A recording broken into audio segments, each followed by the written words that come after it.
AR999 news channel ప్రేక్షకులకి నమస్కారములు.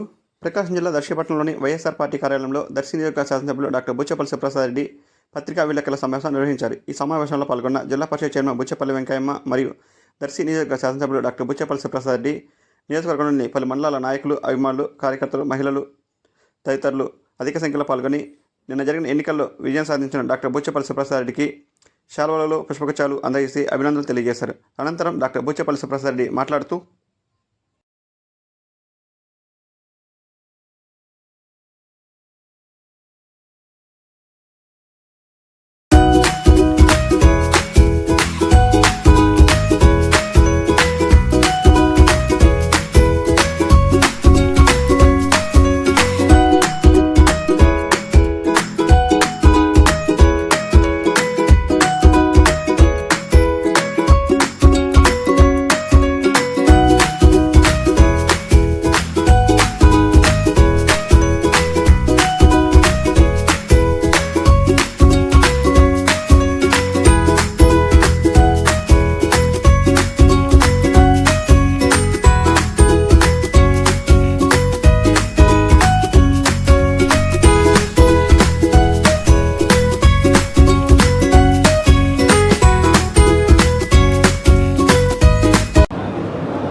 అందరికీ నమస్కారం.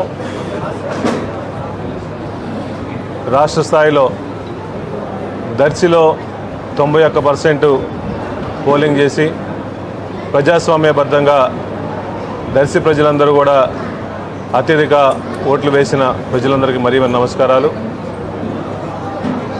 వైఎస్ఆర్ కాంగ్రెస్ పార్టీ మీద ప్రేమతో, జగనన్న మీద అభిమానంతో బూచేపల్లి సుబ్బారెడ్డి గారు, మా నాన్నగారు, అమ్మగారి మీద నమ్మకంతో గత 20 సంవత్సరాల నుంచి ఈ ప్రాంతంలో అందుబాటులో ఉండి పేద ప్రజలందరి కోసం అనేక సందర్భాల్లో అందుబాటులో ఉన్నాం కాబట్టి మమ్మల్ని విశ్వసించి ఈ కాన్స్టిట్యున్సీలో బుచ్చేపల్లి కుటుంబాన్ని గెలిపించుకుంటే బాగుంటుంది, జగన్ నాయకత్వంలో ప్రతి ఒక్కరు కూడా వైఎస్ఆర్సీపీ నాయకత్వలు, కార్యకర్తలు కలిసిమెలిసి ప్రజలతో కలిసి నన్ను ఇంత విజయం కోసం ప్రతి ఒక్కరు కష్టపడిన ప్రతి ఒక్క కార్యకర్త అందరికీ, ప్రజలందరికీ మరీ నమస్కారాలు.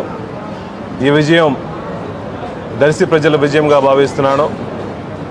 ఎందుకంటే రాష్ట్రంలో మీరందరూ చూసే ఉంటారు, రిజల్ట్స్ అన్ని విధాలుగా చూశారు.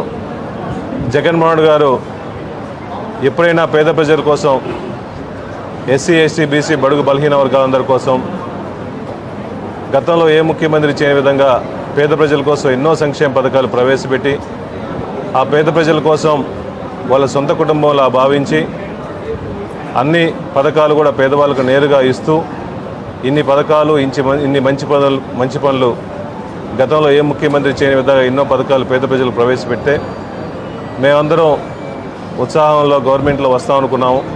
కానీ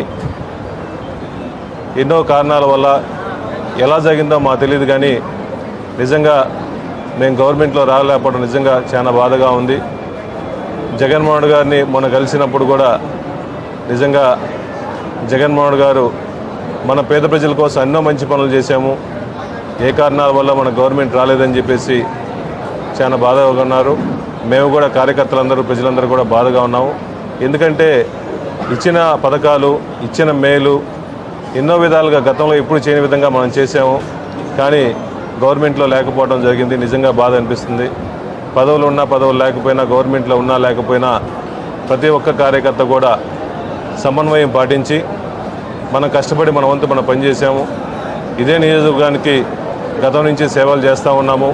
ఎప్పుడు కార్యకర్తలకు అందుబాటులో ఉంటాము. ప్రతి ఒక్క కార్యకర్త కూడా సమన్వయం పాటించి గ్రామంలో ఎటువంటి అల్లర్లు జరగకుండా ప్రతి ఒక్కరు సమన్వయం పాటించవలసిందిగా మనస్ఫూర్తిగా కోరుకుంటున్నాము.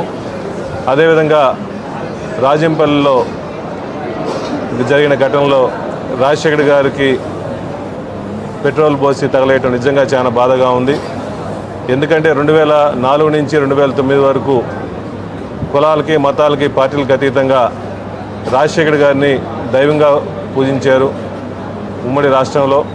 ఎందుకంటే రాజశేఖర్ గారి టైంలో ఇచ్చిన పథకాలన్నీ హామీలు నెరవేర్చి ఎప్పుడూ లేని విధంగా రైతు రుణమాఫీ అన్ని హామీలు నెరవేర్చి రైతులందరికీ ఫ్రీ కరెంట్ ఇచ్చి ఈ రాష్ట్రంలో పేదవాళ్ళందరూ బాగుండాలని ఆరోగ్యశ్రీ పథకం పెట్టిన అటువంటి మహానుభావుడి మీద పెట్రోల్ బోర్డు దండించడం నిజంగా చాలా బాధాకరంగా ఉంది.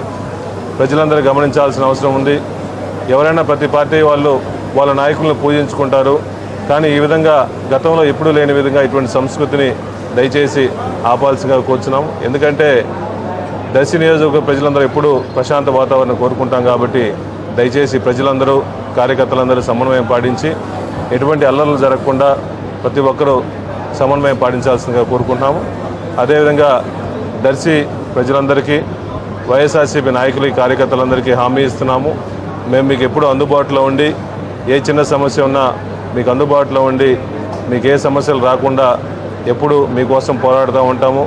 ప్రతి ఒక్కరు కూడా సమన్వయం పాటించి ప్రతి ఒక్కరూ సపోర్ట్ చేయవలసిందిగా కోరుకుంటూ మరొకసారి ఈ విజయాన్ని కోసం కష్టపడిన వైఎస్ఆర్సీపీ నాయకులందరికీ కార్యకర్తలందరికీ ముఖ్యంగా ప్రజలందరికీ కూడా మరొకసారి నమస్కారం తెలియజేసుకుంటూ ఈ విజయం ప్రజా విజయంగా భావిస్తూ ప్రతి ఒక్కరికి దర్శి నియోజకవర్గంలో అందరికీ అందుబాటులో ఉంటామని చెప్పి మనస్ఫూర్తిగా కోరుకుంటూ సెలవు తీసుకుంటాం.